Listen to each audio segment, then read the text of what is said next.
use this new media and this ability to communicate to get their point across.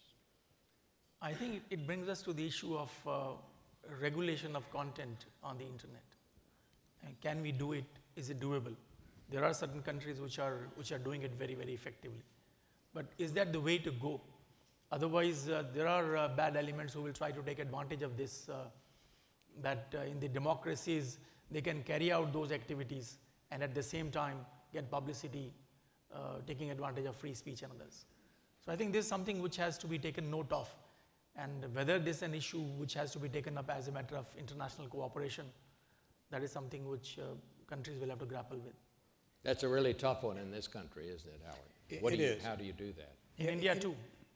And India too as well. It is too. When you look at the social media, I mean, that's given us so many great capabilities. I mean, the ability to be interconnected, to be able to communicate, to be able to do things, as we mentioned earlier, about for people in a part of society that basically don't have the ability to speak freely, they can now have a vehicle to do it. So it's important to make sure we preserve that thing on the internet. And all of a sudden, you know, saying somehow we're going to carve it off and make it not right to do those things. We have to be very careful because, you know, the ability to communicate is one of the biggest gifts that we have as far as being a free a free democracy on the internet. Well, we saw the social media played a large role when the protests happened in Iran, for example. That's how the protesters were communicating with one another. But we also find it's the way that the terrorists communicate with one another. Any technology is the same. I remember I was reading a story once years ago when I was a police officer that at some time in the Old West, as bad guys started to use vehicles to rob banks and things, and the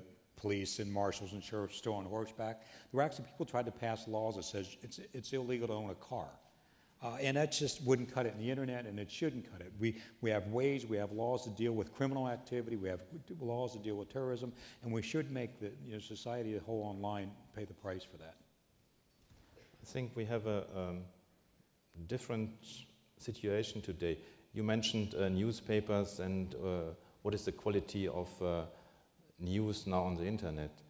On the other hand, if you have a newspaper, you have some kind of understanding what you publish and what you don't publish, yes, and what you put on the first page. The problem is that we have no kind of, let's say, good or bad or regulation in between on the internet, because if in one area you would say we don't allow to put this or this on the internet, it's done on the other way. So I think it's a missing common global understanding how to deal with this. If you talk what is published, and if it comes to YouTube, then it's a big question we cannot answer today. What should be on there? Because in one case it may be a good news. In the other hand, like with Al-Qaeda, you don't want to have this there. But how to judge which criteria, it's currently impossible really to implement. You know, that is the, and we'll close on this note, but it just reminds me, when we first understood the impact on journalism was on 9/11. When we spent most of our time at CBS News on 9/11 knocking down false reports that had popped up on the internet. In journalism, it's traditional that when you make a mistake or you publish something that's false, it's your responsibility to correct it. If your competitor does, you just ignore it and wait for him to correct it. But on 9/11, we discovered we couldn't do that.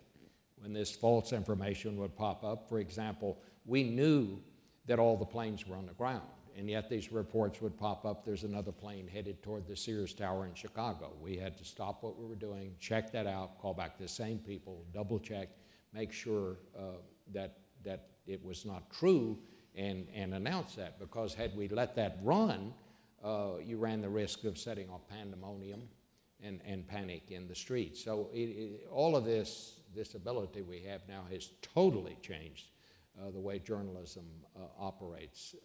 But as we have heard from these experts today, it has totally changed the way we look at national security and we look at criminal activities. Well, this is the first of our panels for tonight. We'll adjourn this one, and we'll be back shortly with another group of experts.